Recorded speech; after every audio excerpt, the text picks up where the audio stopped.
Good afternoon, everyone. Since there still seem to be a few people walking around looking for the right venue, let's just confirm. This is the Seagate presentation, also going under the name of EVault, and we're going to be talking about the role of storage in OpenStack and in the broader context of scale-out object storage. So hopefully that's what you're here to listen to. If not, then you might want to move to the other room. The other point is the presentation is described, and I'm going to read the title here, as OpenStack Storage Explained from the Source. I'd like to clarify, that isn't the full title. The title should be The Role and Economics of Storage in OpenStack from the Source. So I'm not going to be doing a deep dive on either Swift or Cinder storage, although I'd be happy to have that conversation. The presentation that I'm actually going to be giving is really an economic one. It's not a commercial one. I'm not going to be explaining my company's products, but we're going to be looking at the economic drivers and the way in which storage is used and deployed within OpenStack storage environments. So again, want to set expectations accordingly. If you were expecting to hear about rings and proxy servers, that's not what I'm going to be talking about. Be happy to have that conversation downstairs. If you're interested to hear about getting to the right TCO to run competitive services, whether that's internally within an enterprise or as a service provider, then you're in the right place, because that's what I'm going to be talking about today. Okay, so I'm going to start now. I hope that we won't have too many more late arrivals. So the presentation then is, I do want to explain to you something that's changed. You may well know the name Seagate, and you probably think of 3.5 or 2.5 inch drives. Some big things have been changing in the disk world. If you follow the press recently, Seagate has been making acquisitions. I've come to Seagate as part of one of those recent acquisitions within the last year, within the last 6 months. So Seagate and our competitors in the drive industry were all moving up the supply chain, moving up the value stack. And so I want to talk to you a little bit about Seagate, one slide, and one slide about what the vision is for this new business, this Seagate systems business, which is really why we're here today, able to engage in a meaningful way, talking about larger scale OpenStack deployments. We'll talk about the role of storage in the cloud. We'll talk about block storage and object storage. And then we're going to look in a deeper dive on the economic drivers, not the technical, but the economic drivers for the object storage piece, the Swift piece, or Ceph, or whichever Gluster, whatever it might be that you're using to deploy the underlying storage infrastructure for your cloud system. And then a quick wrap up at the end. So the reason why Seagate, a drive company, is here is really summarized in two nice little diagrams here. Or maybe the reason why you're here is on the left, and the reason why we're here is on the right. People are looking at the exponential growth in data that's being produced by consumers, enterprises, the Internet of Things, and they're looking at the gap between an exponential increase in the amount of data that needs to be stored and a linearly decreasing cost of storage, and maybe a marginally increasing IT budget, but an ever-increasing gap. And when we look to the right-hand side, if the market is strongly forecast now to really split between traditional enterprise storage, which continues to move up and to the right along that gray line, but the huge growth in capacity is really in scale-out systems, the type of architectures that you'd build using OpenStack infrastructure. So companies are building out huge deployments, not talking in terabytes, not talking in petabytes, not even talking about exabytes. We are talking to customers deploying zettabytes of storage, or at least significant fractions of zettabytes of storage over a relatively short time frame. There's huge growth in these deployments. And you don't build those cloud storage architectures on traditional SAN or NAS architectures that the enterprise arrays companies do. You build it on OpenStack, or you build it on other open or commercial platforms that truly scale. And that's the area that we're going to be talking about today. So why Seagate? My one slide. There are really, a lot of people say Flash, the future is Flash. Well, Flash has a huge role to play within all types of IT infrastructures. But in terms of where the majority of that storage, those exabytes, zettabytes of storage will be held, they will go onto 3.5 inch drives for at least the next 10 years, if not longer. There are really only two, arguably three companies that make 3.5 inch drives. We are one of those companies. We make over 1 million hard drives every day. We have over 50,000 people in one of the world's top 20 supply chains for building those. We are, as a core business, of which we do about, I think, 17 billion a year, one of the, a lean, mean machine for producing drives. But ultimately, and this is the bit that we want to talk more about, we are building systems and solutions for the complete infrastructure. So where you're looking at putting systems into data centers, we can help you. And the way that we help you is going forwards with a truly open approach to large-scale data management. So we are actively participating in OpenStack. We're a key contributor into some of the stuff that's going on with Swift. We are participating in the Open Compute project and have recently opened up the Kinetic standard that we have for a new drive that we have developed with a new type of interface. And we're working with partners. So we're bringing together software-defined storage, open source software, open hardware designs, creating optimized systems, working with partners to deliver different types of solution, different types of service offering for cloud providers. And I should say both public and private cloud. So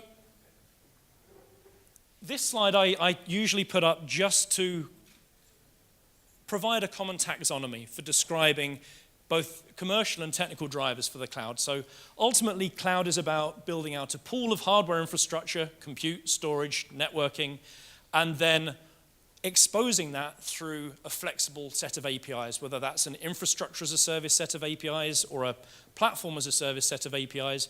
Fundamentally, it's the same set of building blocks, albeit different scales. We've then got the huge big six hyperscale providers. We have public service providers in a similar space to the hyperscale, but typically competing on a regional basis rather than on a global basis. And we'll look at some of the drivers for enabling those types of smaller service provider to compete. And then there's private cloud deployed within enterprises and typically delivered by the internal IT department. So if you're delivering a service, so let's make it clear then, there are really two business models that go with OpenStack. You're either running it internally and you are delivering that as an internal service, in which case, and we had this in one of the presentations this morning, you've got to decide whether you bill, or I think the decision was, and I would agree, you should at least bill even if you don't charge. You should be metering and monitoring the utilization of the services that you deliver within your organization. You need to provide a strong economic argument for why that is the right service on which to deploy a particular application. And then you've got public service providers, in which case you are competing with, either directly or indirectly, not only the people within your bit of the industry or your region, but against Amazon and Google as well. And so what is it, if you're delivering that service, that makes you sticky? It's how unique your service is, how available it is, and increasingly we're seeing that customers are already becoming more and more tied to a particular provider based upon whether they already have a billing relationship. It's easier for you to capture a customer and keep a customer if you've got the billing relationship with them. Obviously, that's true if they're your captive customer inside an enterprise, but very true if you're delivering public services, and the complexity of moving data. Ultimately, though, no matter how unique, appealing, or tight your billing relationship is, if you cannot deliver that competitively, then your service will fail. Whether that's an internal service, it will be displaced by something else. If it's a public service, your competition will win. So what we're going to look at is, what does competitive look like in the world of OpenStack service delivery? A key point on stickiness. If you look at the ease with which you can use heat or whatever other mechanism to spin up 10,000 VMs on your compute infrastructure, you could tear them down, you could move them somewhere else. Ultimately, the compute piece becomes pretty much weightless. It becomes truly commoditized and possible to migrate around. But although you can virtualize your storage, You cannot virtualize data. Data is an anchor that is much, much less easy to move around. To give you an example, if you have a petabyte of storage across the WAN and you've got a pretty nice 100 megabit WAN connection, it's going to take at least 2.5 years to move that data from one service provider to another. So where your data is, ultimately, is a key factor in where your compute and your cloud services are. So if you're a public cloud service provider, the message is go and capture your customers' data, capture that billing relationship, because if you've got the data, that's a huge disincentive for somebody to migrate away from you. But unless you are able to deliver that storage on a cost-competitive basis, sooner or later they'll get around to it. They'll run a parallel task and ultimately they'll migrate away from you. If you're an internal provider, then ultimately, if you're delivering an internal private cloud, you'll end up with an organization, you'll have shadow IT moving away from you and going to an external service provider, or your project will be killed and something more cost competitive will be deployed. So ultimately, you can differentiate in many ways, but you've got to be delivering on a competitive basis. I'm going to skip those few. So let's say you're building a cloud service, and you're using Open Compute. OpenStack. OpenStack requires two different types of storage, primarily. It requires block storage, which is exposed via Cinder and attaches to your Nova compute instances. That block storage is it can be either persistent or ephemeral, but it's block storage in pretty much the same way as traditional SANs, where it's offered up via iSCSI or potentially Fiber Channel as well. But it's more or less traditional storage that attaches to servers. It doesn't attach to applications, it attaches to servers. Then the OS has to then provision that up through file systems and so on before it's then usable within the application space. And that's fine, and that serves its role. And clearly, with Cinder as part of OpenStack, there are Cinder drivers for a whole variety of SANs. There are Cinder drivers even for local attached storage. There are Cinder drivers for even for Swift. You can remap some of your Swift storage in as Cinder storage if you want. But fundamentally, this has to be relatively performant, because this is the storage that your virtual machines boot from and use as their local storage for their cache and for everything else that is related to the performance of your virtual machines. And that ultimately then needs to be considered on a dollar per IOP and a dollar per gigabyte per second basis. And those are similar metrics to the ones you'd use for any other type of traditional enterprise storage array. Object storage is different. Object storage in this OpenStack case is offered natively by the Swift service. And Swift provides a very scale-out platform for storing content. It doesn't provide block storage natively, you can do that, but natively it provides what's called a RESTful API. It provides an API a bit like, let's make a very simple analogy, it's a bit like FTP in some ways. I know that's horrific from a computer science point of view, but from an API perspective, you're just basically putting and getting files. You can't seek into a file like you can through a POSIX API and modify a few bits and then close the file. The thing is a blob. In fact, object stores are often called blob stores because you have a piece of content which could be a virtual machine image, or it could be an MP4 file, or it could be a media clip, or it could be a zipped up archive representing the previous day's transactions. It can be anything, but basically you put it, you get it. There are relatively few transformations that you can perform on it. The big advantage of that is it's much simpler to implement in a scale-out manner than traditional block storage or file storage. But Swift, as implemented today, comes with certain economic drivers that are counter to the goal of really driving that piece of your infrastructure on a dollar or cents per gigabyte per month basis. That's about dollars per IOP or cents per IOP and dollars per gigabyte per second. That's all about dollars per gigabyte per month or cents per gigabyte per month.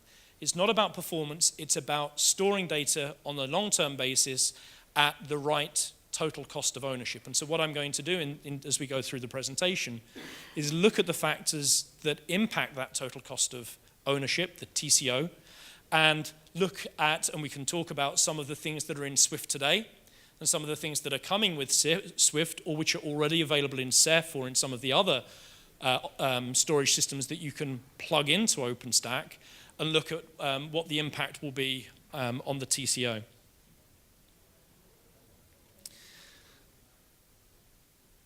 I like this slide because it reminds us that there is an 800-pound gorilla in the cloud industry who is setting effectively the price that you've got to compete with.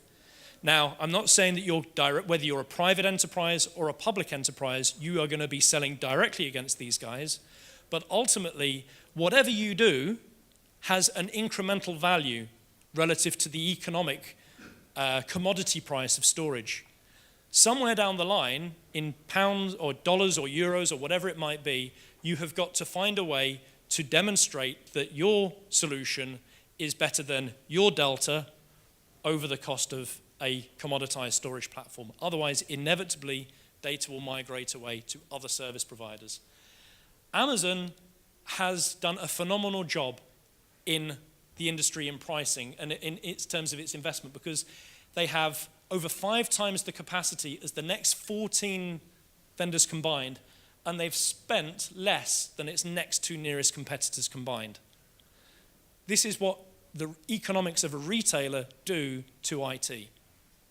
That's why, and well, in fact, we'll look to the next slide. If you look at the success they've had with their S3 service, which is an equivalent service to the role that you use Swift for in OpenStack, that has seen exponential growth. This is now old data, this is now over a year old. They had over 2 trillion objects stored in that S3 service. And if you look at the price that is charged at, this used to have a much steeper curve. Now it's a lot flatter, actually. We've compressed the axis there. Really, the price is around about, let's call it, what should we say, 2.8 cents, US cents per gigabyte per month. That is the price that you really need. Okay, that's the cost, the price that they're selling at. You're going to have to cost and you're going to have value. You've got to try and find out how you're going to quantify that value, and that may be very easy to quantify, because in your enterprise, you'll never put data in Amazon's cloud. Great. But when your CIO comes to you and says, well, if they can do it at that price, why can't we? Internally, you're going to have to explain what it is that, from an architectural perspective, is unique about what you're doing and why you can't deploy IT infrastructure at that sort of price. OpenStack Swift has the capability to get us to these sorts of prices, but not if you take a traditional approach to building on traditional infrastructure platforms. That's the challenge, and that's why we're here. So I haven't got the full model here, but I have one. And so if afterwards you'd like to come and talk about what we think these numbers are, and we can argue about cost X, the cost of data center power, the cost of the PUE of your data center, the actual amount that you pay your administrators, and how much you really pay the distro for supporting OpenStack, or whether you just use the open source version. We can argue about that. But we've got a model that pretty much, I think anyway, you tell me if there's something missing there, covers all of the things that are associated with running a storage service. We'll plug different numbers in, you come up with different answers. Fundamentally, almost half of the TCO of your system is on the hardware, CapEx, half of it is on the OpEx, and in the OpEx side, I've included the software subscription costs, administration costs, power and cooling costs, and so on. Your goal should really be to look at how close you can get to 1 to 2 cents per gigabyte per month for running that service, because Amazon are clearly not losing money when they sell it at 2.5 cents per gigabyte per month. So they're clearly delivering it at less than that. So I would challenge you to see if you can run your storage infrastructure, your Swift service, or your equivalent object storage service at less than 1.5 to 2 cents per gigabyte per month. As I said, I'd be more than happy to go through that with you and look at where the numbers come out. One key point today, I'll cover it here, which is coming in Swift. One of the key factors that determines this is that number, the gigabyte piece here, that has to be based on the usable data. Swift copies data 3 times within the ring. So therefore, the actual cost per raw gigabyte actually has to be 0.5 cent per gigabyte per month. So just to be clear, we're talking on the actual, what I would call usable or billable capacity, and that is the target that you need to be aiming for. There was a change in the most recent release of OpenStack Swift to create storage policies, and the goal of storage policies, one of the goals of storage policies, is that behind that will come alternative storage backends to replace the current 3x replication. The goal is to put in an erasure-coded platform. And erasure coding is a means by which you can create the same level of data durability and availability, but with less overhead. So instead of copying the data 3 times, I know it's tunable, it could be 2, it could be more, but for most cases in Swift, people use the default 3 times. With erasure coding, you can change the ratio of raw to billable from 3 to 1 to, give or take, 1.5 to 1. Now, in a lot of OpenStack deployments today, at scale, people are looking at, actively looking at or deploying Ceph. So Ceph is usable both for the Cinder piece, the equivalent block storage, and for the object storage piece as well. And Ceph has only recently, but now has the erasure coding capability as well. So that's what Swift really needs to do. And Swift will help, and it will effectively reduce the amount of CapEx you need, the amount of drives, racks, servers to run Swift that you need to deliver the same amount of billable capacity. But this analysis here is based on 3x replication. And we believe we can help you get to that sort of price point.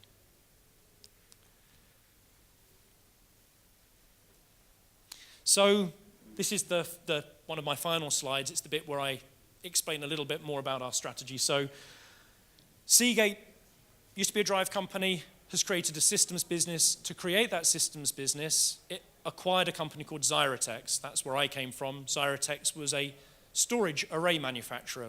We traditionally supplied to companies like, well, a lot of OEM customers. So there are a lot of major OEM customers. In fact, for any of you with a traditional IT enterprise data center, you will almost certainly have hardware in there that was originally manufactured and designed by Xyratex through one of our OEM customers. We continue with that business, and that's a strong business for us, but going forwards, we had created our own high-performance computing business, so we have high-performance computing arrays, which you would not use in an OpenStack environment. These are about $1 per gigabyte per second. These serve data at huge rates into supercomputer clusters. And then what I've been talking about today primarily is this one. So we're building out infrastructure solutions, the compute, storage, and networking, validated and tested with a variety of open source and commercial object storage and scale-out software stacks. So we have platforms that will deliver Swift at a competitive TCO. And then finally, the cloud services piece, we have our own business, which was previously EVault, where we run Swift in our own data centers and offer out a service called LTS2, long-term storage services. And from LTS2, or we charge 1.5 cents per gigabyte per month for LTS2. So if you want to run your own infrastructure for a private cloud or for a public cloud, second column, if you want to leverage a third-party Swift-based service at a competitive TCO, then we've got LTS2 as an offering as well.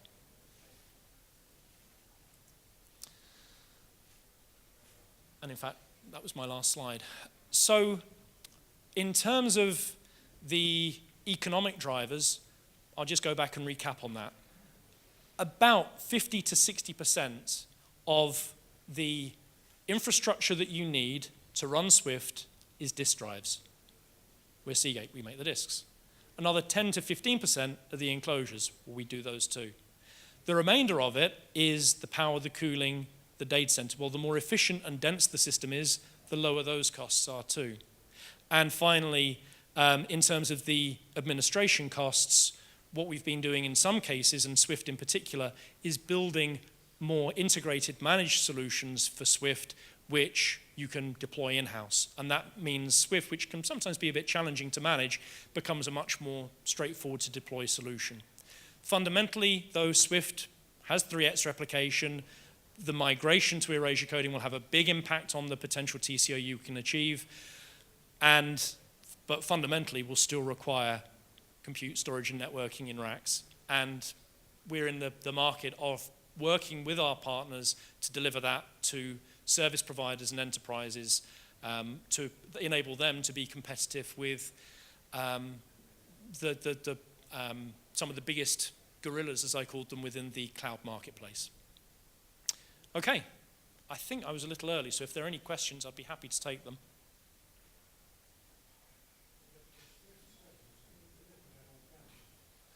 Yes.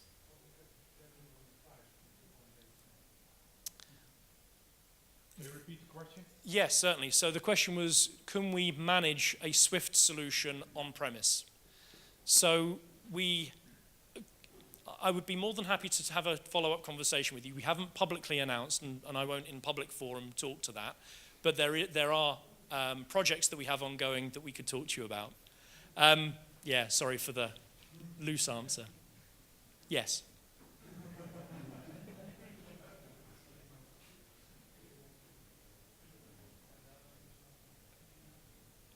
For anyone who's an IT vendor in this room, I should make it clear we are selling with partners. So this is not something that we take directly to end customers. Seagate's strategy, as Xyrotex's was before, is to work with partners.